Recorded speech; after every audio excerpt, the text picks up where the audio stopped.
Lawson has replaced Sergio Perez at Red Bull for the 2025 season to become Max Verstappen's new teammate. After Sergio Perez's disastrous 2024 season, which was the peak of what could be called as unfortunate turn of events, the team dropped the Mexican driver for the 2025 season to sign Red Bull's junior driver Liam Lawson to pair alongside Max Verstappen. But before heading into Lawson's topic, I think it's important for us to revisit Red Bull's second car history.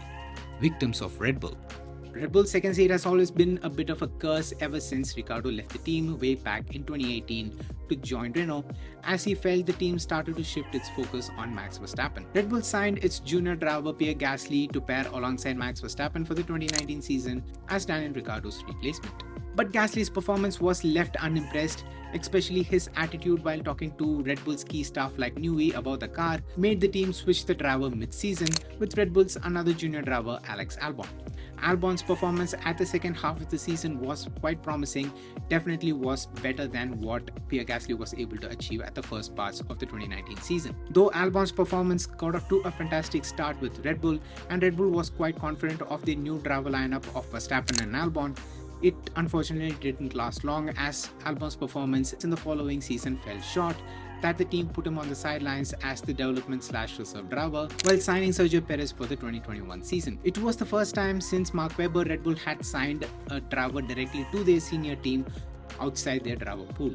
Checo's performance in 2021 and even at the first part of the 2022 season was promising. It felt like finally Red Bull had a strong driver lineup where both the drivers could equally contribute to the constructors' bid. But Checo's performance slumped for the rest of 2022 as the car's development went against his favor and worked more in line with what Max Verstappen preferred.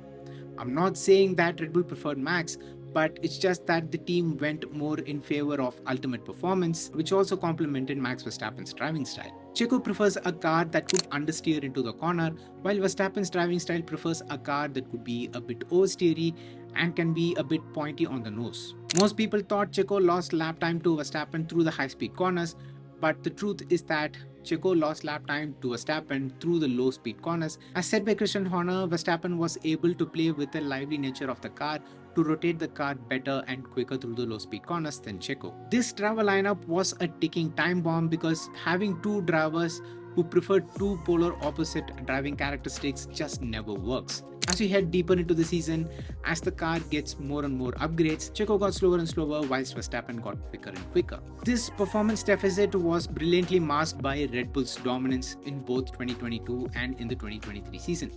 But as the competition caught up in the 2024 season, just as Red Bull also installed the flawed upgrade package at the Spanish Grand Prix, the gap was quickly highlighted and things went haywire for the team to finish the Constructors' Championship third in the 2024 season. See, being Max's teammate is no joke because the more the performance deficit, the more you get crucified because you're constantly under the spotlight.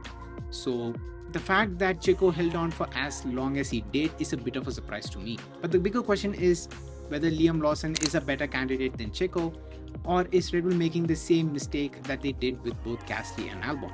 Early promise. Liam Lawson has been a part of Red Bull's junior driver program for a very long time now, and he has worked on the simulator to develop the Red Bull car. So he knows exactly what to expect out of the Red Bull machine. Christian Horner, when asked about Liam Lawson, he said that Liam Lawson's suggestions and feedbacks to develop the car aligns with Verstappen's, and that both the drivers prefer a car with the pointy front end. So the team boss clearly sees the early promise with Liam Lawson, and he expects the new driver pairing to work. Ready to take the heat? Driving for any top team is difficult, but when it's for Red Bull, the pressure is even higher as Red Bull are generally pretty brutal with how they handle their drivers. But what makes me believe that Liam would be able to put up with the pressure is that he seems to be in the right headspace. He seems to be well aware of what could be the potential challenges that could arise related to coping up with being teammates of Max Verstappen and with the car's handling dynamics. And whenever he gets questioned about the car's handling, his response has been pretty similar, and he emphasizes that as a racing driver, I should be able to adapt to the car given to me. This shows that Liam is ready to take up the challenge, which is exciting to see how he fares in his first full season in Formula 1. His attitude towards his objective and challenges for the year and his years of experience of working in the background with Red Bull will help him get up to speed with the team rather quickly. Though it all looks rather simple, the challenge Red Bull has at hand for the 2025 season is quite massive. The team desperately needs both its drivers to punch above the weight, as the competition is a lot tighter in the 2025 season. So, the 2025 season will be the ultimate stress test for Liam Lawson to see generally how he performs, how he stacks up against his predecessors, and how he stacks up against being teammates of Max Verstappen. Just makes the 2025 season all that more exciting. So, yeah, that is my opinion on Liam Lawson's first season with Red Bull. And I hope you enjoyed watching this video. If you did, make sure to hit the like button and subscribe to the channel if you haven't already. And also, let me know down in the comments on what are your thoughts and expectations from Liam Lawson in the 2025 season. I'm curious to know what's your take on it. With that being said, it's me, Vinesh, from For a Win, and I'm out. Peace.